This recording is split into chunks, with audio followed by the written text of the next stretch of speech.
with what I'm going to talk about provide us a lot to talk about in the question section. I'm going to take a very different approach to talking about globalization in the labor market.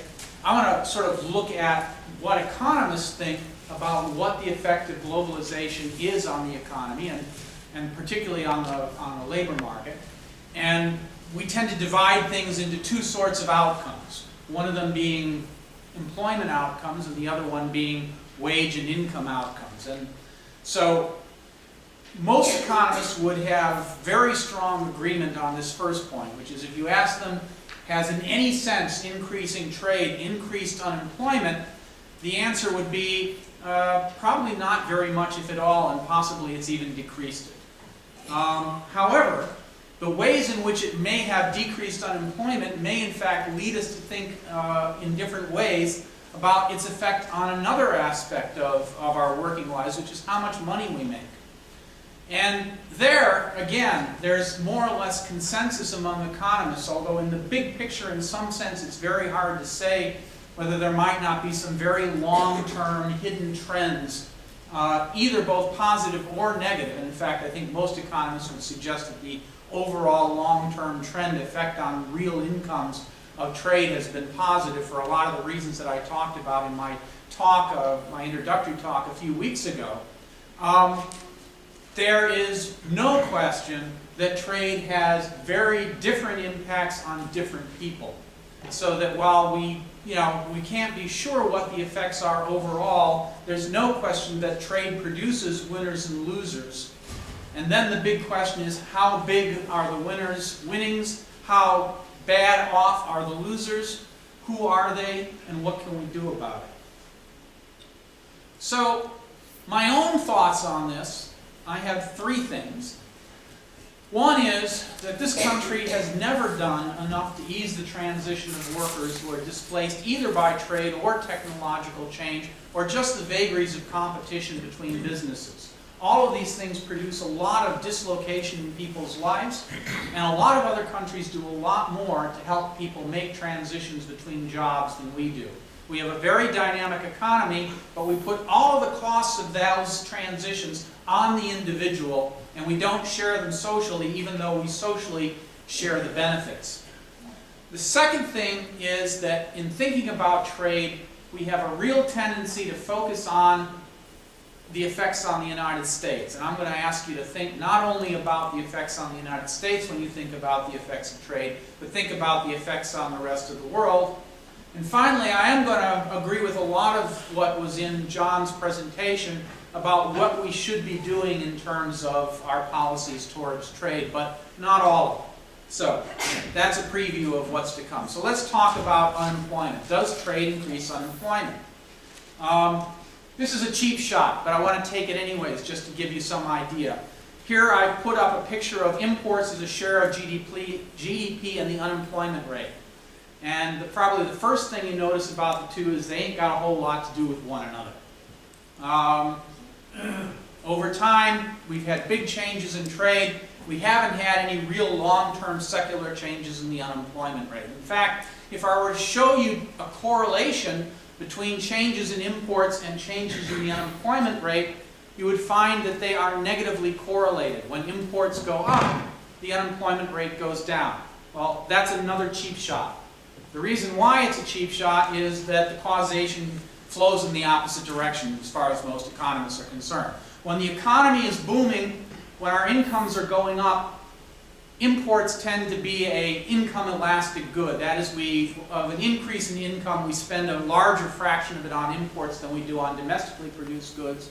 And so when things are good, we buy more imports. But I will say this, which is if there really was some strong sense in which increasing imports disadvantaged us with respect to employment, you wouldn't expect to see a positive correlation there, despite this other effect. So, there's no obvious case from the graph, and as I just said, the correlation suggests exactly the opposite. So, in what sense might trade impact unemployment? And the answer is, there probably are some ways. And to understand that, we need to talk a little bit about what economists think causes unemployment. So, first of all, though, I want to dispel a notion that is behind a lot of bad policy advice and a lot of bad thinking about the effects of trade on employment. And that's the notion that we've got the number of jobs over here and we have the number of people looking for jobs over there, and the two sort of evolve independently of each other. That things happen to this thing and things happen to this thing, and it's only serendipity that they ever work out to be close to each other. Historically, that just does not seem to be the case. In fact, historically what we see is that anytime there's an increase in the number of people looking for jobs, not in the short run necessarily, but in the medium run, there's an increase in the number of jobs available for people. So, when mores changed in the United States and a large fraction of women went to work, or a much larger fraction of women went to work than went to work in the past, we saw a huge increase in the fraction of women employed. And we did not see any increase in the unemployment rate. When the baby boom came along in the United States, same thing. We didn't see all of a sudden the population growing and the unemployment rate growing. To the contrary, in fact, the years in which the baby boom was entering the labor market were some of the lower years, at least the initial years, were some of the lower years of unemployment, the early 1960s, that we experienced in this country. And this is not unique to the United States. Alan Kruger has done a study where he's shown that the biggest driver, if you just sort of look in sort of a statistical sense, of what determines the level of employment in a country is the growth rate of its working age population. And you don't see anywhere in the world any sort of tendency towards some sort of spike in the population to produce a spike in unemployment. And in fact, there are two very famous incidents where one case, a small local economy, and in another case, a large economy, an entire country, were hit by huge immigration shocks. One of them was Miami during the Muriel boat lift. A huge number of relatively unskilled Cuban workers were dumped into the Miami economy, and within a few months, there was no evidence, or almost no evidence, of any increase in unemployment for skilled domestic workers from this. And a large fraction of the influx was employed. Jobs came out of nowhere for these people, were created, and they became employed. Even more spectacular was the experience of France during the Algerian Repatriation. When France was a colonial power and held control of Algeria, there were a lot of French people living in Algeria.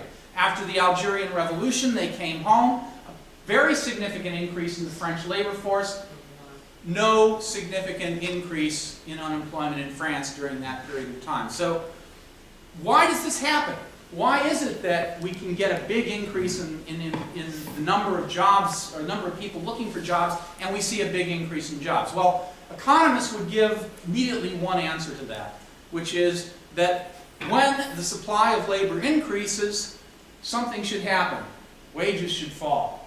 And that should increase, well, it should do two things. One is it should make some people decide to stop looking for work, and on the other hand, it should make it easier and more profitable to hire people and to create jobs, so that over some medium period of time, you're going to have an increase in wages. Now, if you don't find that compelling, let me suggest another explanation, which may in fact have more to do with it than the economist's explanation of wage adjustment. And that's that the Federal Reserve in the United States, and the central bank, at least implicitly in a lot of other countries, has the responsibility for maintaining full employment. And at most points in time, it has the instrument to do that, which is that by changing the amount of money that's available in the economy, they can change the interest rate, the prevailing interest rates. And if the Federal Reserve sees that there's an increase in the unemployment rate that it doesn't want, that it feels it can do something about, it can lower the interest rate. That creates demand for houses, consumer goods, people buying on credit, and business investment goods. And that then increases the level of aggregate demand, increases the level of economic activity in the economy, and creates jobs. And as long as the Federal Reserve has the power to do that, then the ability to create jobs is there. So what we don't see, and this is probably the reason why, is trade having much of an impact on employment through this channel of some sort of mismatch between jobs and labor. Now, I don't want to say there's no mismatch between jobs and workers right now. There is. But we're in a once-in-a-lifetime, hopefully for us, situation where, in fact, the Federal Reserve doesn't have the power to lower interest rates any further and create more jobs. And So we're left with other tools that we might want to use, such as fiscal policy, but that's a discussion for another night. So then what does cause unemployment? Economists think of it as being three different ways or different ways that we may have some number of people who are out of work. One of them is frictional unemployment. Lots of people changing jobs. Second thing is there's no question that to some extent there's good reasons for having unemployment benefits. It's insurance, but if you insure something, there's going to be some tendency for people to take advantage of that insurance.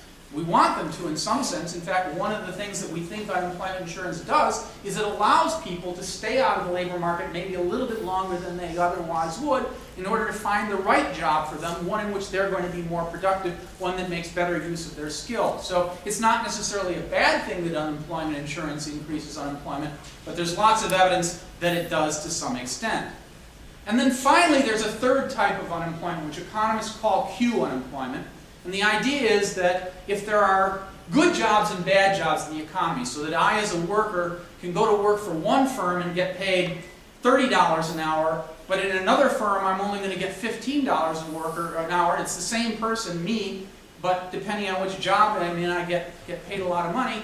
You can imagine more money in one place than the other. You can imagine that it's in my interest, if I have some way of thinking that I might get that $30 an hour job by sitting around waiting for it to become available, that I might do that. And so historically, and I can point to all sorts of examples of it, in fact this does happen, that when there are rents in jobs, that is economist term meaning that some jobs are better than other jobs, there's going to be some tendency for people to wait around for those jobs. Well, trade can affect frictional unemployment, and it can affect those good jobs, and it probably affects unemployment differently through those two channels. So, first of all, frictional unemployment is huge. We have a very dynamic economy. More than 12% of all jobs in the economy are destroyed every year. How do we know this? And why do I say more than? And why can't I tell you what the actual number is? It's because we don't actually have a count of the number of jobs out there in the economy.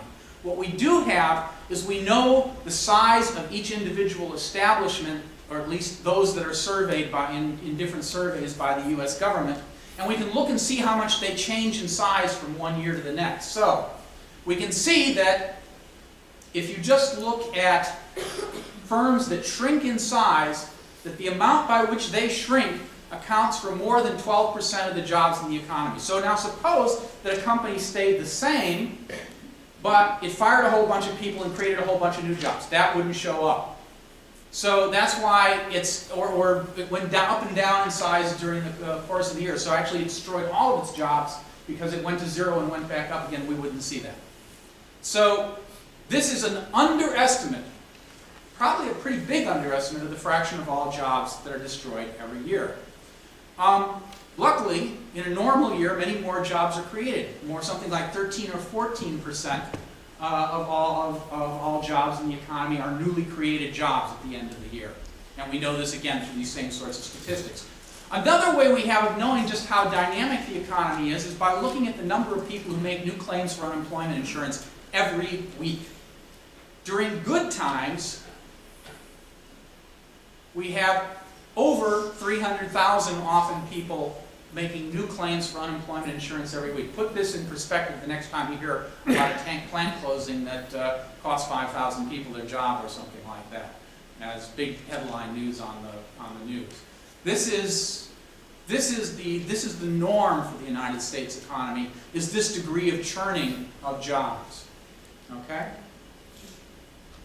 So, does globalization contribute to frictional unemployment? It might. If globalization has increased competition, and I'll tell you, every firm that I've ever interviewed, every manager of every firm that I've ever interviewed insists that it has, then firms might see more ups and downs, and that might increase the volatility of their employment. And if there's more churning going on, then heck, yeah, that could have a positive impact on unemployment. Problem is that when we go looking in the data for evidence of increased volatility, we see a very, very mixed picture. So, for example, looking over the 80s and the early 90s at the volatility of jobs for adult male workers we do see a substantial increase in the volatility, the frequency with which male workers, adult male workers, are changing jobs. But it's to a large extent offset by the fact that women are actually staying more stably in their jobs, so that if we look, and teenagers were staying during that period of time more stably in their jobs than they had historically, so that mixed signals there. If we look at figures like the changes in the number of people who are making new claims for unemployment insurance, we don't see much of a change there. And we can look at a number of other things. See if I have this picture. This is something I did for the Federal Reserve Bank of Boston.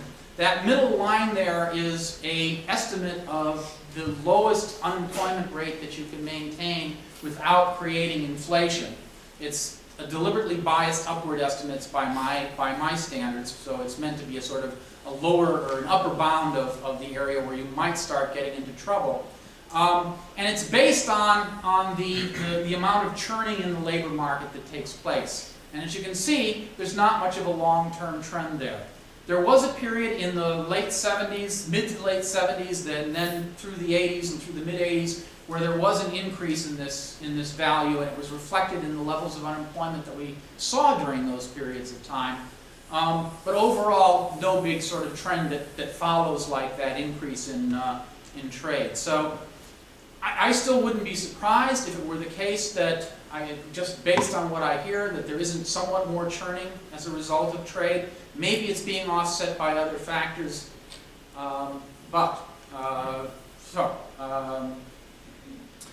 so overall, maybe there's an effect there, but if it is, it's being hidden by other factors. So, what else?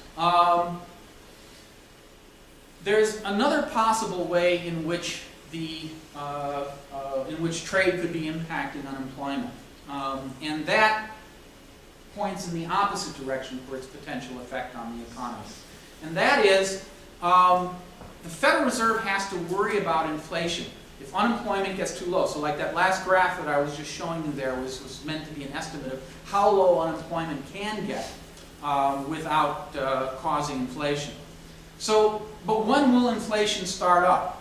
In the past, we've had to worry about the possibility that if we're just a domestic economy and we start running out of, say, one particular type of commodity, like lumber or VCRs, then the Federal Reserve controls the level of demand for the economy as a whole. It can't pick and choose which particular goods people are buying and selling, so if it gets to the point where it's starting to get tight in just a couple of labor markets, where the demand for people to do, for lumberjacks, or the demand for engineers to make VCRs is really high relative to the supply, that might start those people raising their wages and then the prices of those goods going up, and that might start an inflationary spiral. But in a more globalized economy, it's been speculated that now we don't necessarily have to rely on our own production if we run out of domestic production for lumber or VCRs. We can go and buy them from overseas, and that provides a relief valve.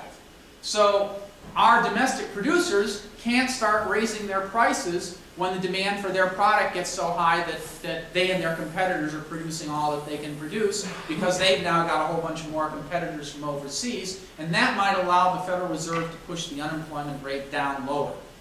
Is there much evidence for that? No more than for the effect in the other direction that I just showed you. I showed you that long-term picture of what the natural rate of unemployment, or what's often called the natural rate of unemployment, that lowest rate of unemployment you can get without inflation, might look like.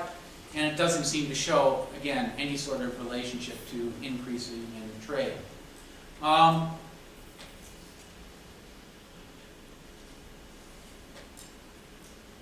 there's one more way in which trade might be affecting employment.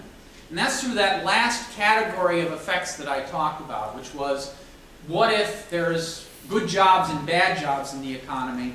And again, this turns out to be something which is a positive effect on employment, but maybe not such a positive effect on wages. So why is it that some employer can afford to pay higher wages than another employer? Why isn't that employer driven out of business by competitors. Well, it must be the case that that employer's got some sort of market advantage. Maybe they've got a monopoly, they're operating in a small town where they've got a monopoly they're the only store in town, so they can set their prices pretty much any way they want to. And they're still going to have people they're going to have to deal with them because they don't have another big store right down the block competing with them.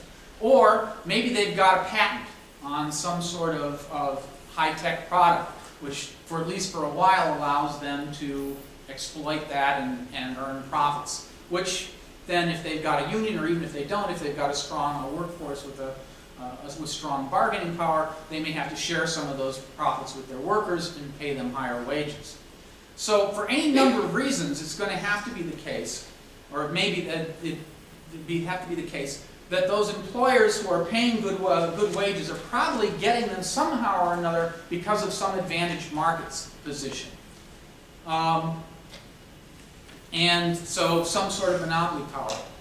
But if trade increases competition in general, if it comes in and it allows a firm maybe that has some sort of technological lead, and that's the reason why it's able to pay high wages, or it's just the biggest producer in the world, Boeing producing airliners, and all of a sudden it's got a competitor from abroad, Airbus, then the wages, those companies are no longer in position to pay the sort of wages that they used to pay before.